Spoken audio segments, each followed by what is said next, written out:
আজকের টপিক হচ্ছে দ্বিপদ নামকরণ। দ্বিপদ নামকরণ কি আমরা আগে বলেছি, একটু রিপিট করে আসতে, সেটা হলো দ্বিপদ নামকরণের বিষয় হলো দ্বিপদ নামকরণের প্রবক্তা কি আমরা জানি ক্যারোলাস লিনিয়াস। ক্যারোলাস লিনিয়াস দ্বিপদ নামকরণ প্রবক্তা। দ্বিপদ নামকরণের বিষয়টা কি, পৃথিবীতে আমরা জানি প্রত্যেকটা ভাষায় এক একটা করে নাম আছে।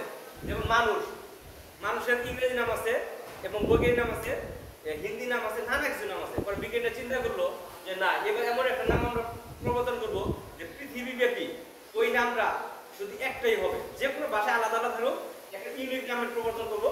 সেই নামকরণ হচ্ছে বৈজ্ঞানিক নামকরণ। এই বৈজ্ঞানিক নামকরণটা কিরকম, যেমন আমাদের বৈজ্ঞানিক নাম হচ্ছে ম্যানজিফেরা ইন্ডিকা, মানুষের বৈজ্ঞানিক নাম হচ্ছে হোমো সেপিয়ান্স। একটা দুইটা অংশ থাকে, একটা হচ্ছে গণনাম, একটা প্রজাতিক পদ। গণনাম, প্রজাতিক পদ। এই উদ্ভিদ বা প্রাণীর নামকরণের ক্ষেত্রে বননামের সাথে প্রজাতিক পদ যুক্ত হয়ে উদ্ভিদ বা প্রাণীর যে বৈজ্ঞানিক নামকরণ করা হয় তাকে দ্বিপদ নামকরণ বলা হয়। এই দ্বিপদ নামকরণটা দুইটা প্রতিষ্ঠান কর্তৃক সংরক্ষিত বা দুইটা প্রতিষ্ঠান কর্তৃক নিয়ন্ত্রিত হয়। সেটা উদ্ভিদের নামকরণের ক্ষেত্রে ICBN অর্থাৎ international code of botanical nomenclature কর্তৃক নিয়ন্ত্রিত হয়।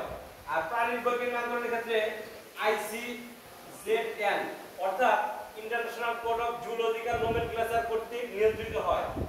এই নামকরণের কিছু নির্দিষ্ট কিছু নিয়ম আছে। এর দুই একটা পয়েন্ট যদি আমরা বলি যে গণনামের প্রথম অংশ বড় হাতের অক্ষর হবে, সবগুলো ছোট হাতের অক্ষর হবে। প্রজাতিক পদের সকল অক্ষর ছোট হাতের হবে।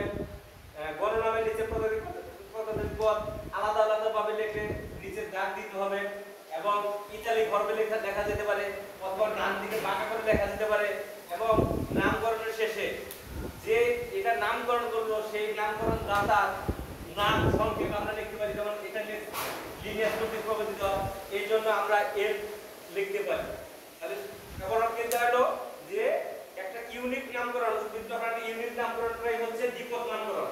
সেই দ্বিপদ নামকরণ প্রবর্তক হচ্ছে সুইডিশ বিজ্ঞানী ক্যারোলাস লিনিয়াস। মোটামুটি এটাই হচ্ছে দ্বিপদ নামকরণের বিষয়। আর তোমরা বিষয়টা প্রথম অধ্যায় বা দ্বিতীয় অধ্যায় আসতে দেখে